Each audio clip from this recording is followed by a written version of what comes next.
السلام علیکم ورحمۃ اللہ وبرکاتہ. آرمی چیف جنرل حافظ سید عاصم منیر احمد اور ISI چیف ندیم احمد انجم صاحب اور وفاقی وزیر داخلہ محسن نقوی. میں یہ بات بتانا بھول گیا کہ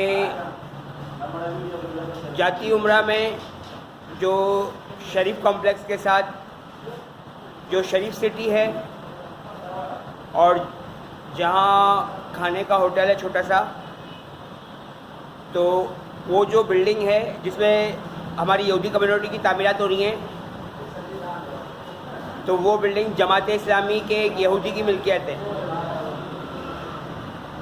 کیونکہ اس کی گاڑی کے اوپر جماعت اسلامی کا جھنڈا بنا ہوا تھا.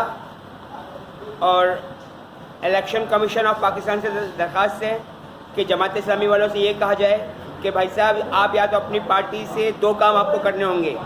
آپ اپنی پارٹی سے یہودیوں کو نکالو گے، دوسرا کام جماعت اسلامی کے جھنڈے میں سے نیلا رنگ اتارا جائے گا.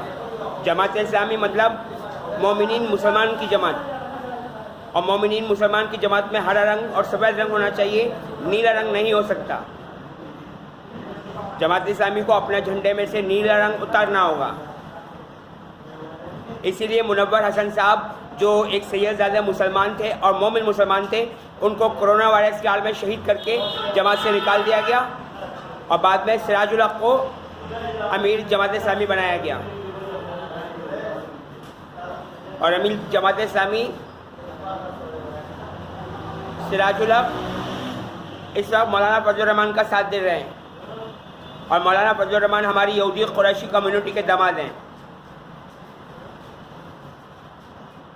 اور کراچی میں انہوں نے کوشش کی کہ میں ان کے جلسے میں آؤں، کیونکہ PTI والوں نے ان کو اس بات کا اعتبار دلایا ہوا تھا کہ یہ آپ کے جلسے میں آئے گا، لیکن میں نہیں گیا، بلکہ میں ٹرین پکڑ کے میں کراچی سے باہر نکل گیا.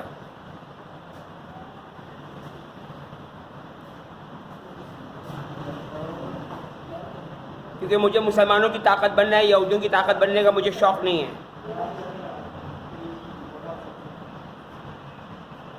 اور اللہ تعالیٰ نے قرآن پاک میں بھی یہ بات ارشاد کر دی ہے کہ یہودیوں کا یہ جال اللہ تعالیٰ کے نزدیک مکڑی کے جالے سے زیادہ کمزور ہے، مگر اکثر لوگ علم نہیں رکھتے. تو جو لوگ قرآن پاک ترجمے سے نہیں پڑھتے انہیں اس بات کا علم نہیں ہے. اور جب بھی میرے مومن مسلمان بھائی قرآن پاک خود ترجمے سے پڑھیں گے تو یہ آیت ان کے سامنے آ جائے گی، تو وہ غور ضرور کریں گے کہ اللہ تعالیٰ نے یہ بات قرآن پاک میں کیوں کہی ہے کہ یہودیوں کا یہ جال، یعنی ہماری یہودی کمیونٹی کا یہ جال اللہ تعالیٰ کے نزدیک مکڑی کے جالے سے زیادہ کمزور ہے. میں یہودی خاندان کا ہوں، اس میں میرا قصور نہیں ہے. اللہ تعالیٰ نے قرآن پاک میں کن فیکون کا لفظ استعمال کیا ہے، مطلب ہو جا تو وہ ہو جاتا ہے.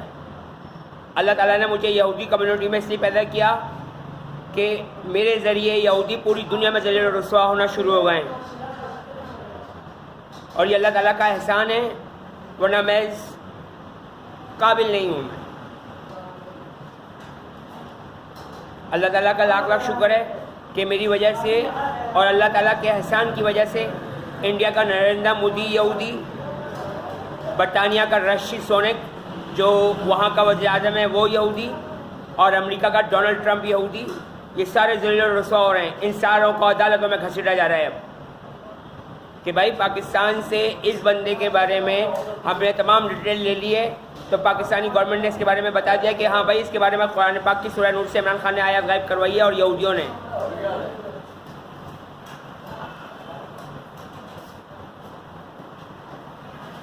اور یہ کہ پیپسی کوک میں ہماری یہودی کمیونٹی نے ہارپک کا تیزاب شامل کیا ہے اور شراب ملائی گئی ہے، تاکہ 40 دن تک میرے مومن مسلمان بھائیوں کی نمازیں قبول نہ ہوں، اور شراب پینے کی حالت میں جو مرے وہ دوزخ میں داخل ہو جائے.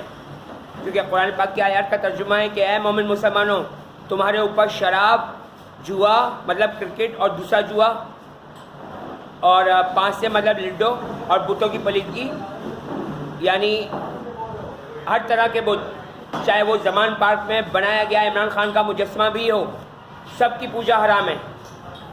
عبادت سوائے اللہ کے کسی کی نہیں کی جا سکتی. اللہ کی عبادت کریں گے، اللہ کو اکیلا معبود مانیں گے تو جنت ملے گی. ورنہ قرآن پاک میں آیا ترجمہ موجود ہے کہ تمہارے منہ سے صرف یہ کہہ دینے سے کہ تم مسلمان ہو تو جنت میں چلے جاؤ گے، ایسا نہیں ہوگا۔ قرآن پاک کی آیات کا ترجمہ آگے آ رہا ہے کہ پیارے نبی محمد مصطفیٰ صلی اللہ علیہ وآلہ وسلم، ہم نے آپ سے پہلے کے بھی مومن مسلمانوں کو آزمایا تھا، آپ کو بھی آزمایا جائے گا، آپ کی امت کو بھی آزمایا جائے گا۔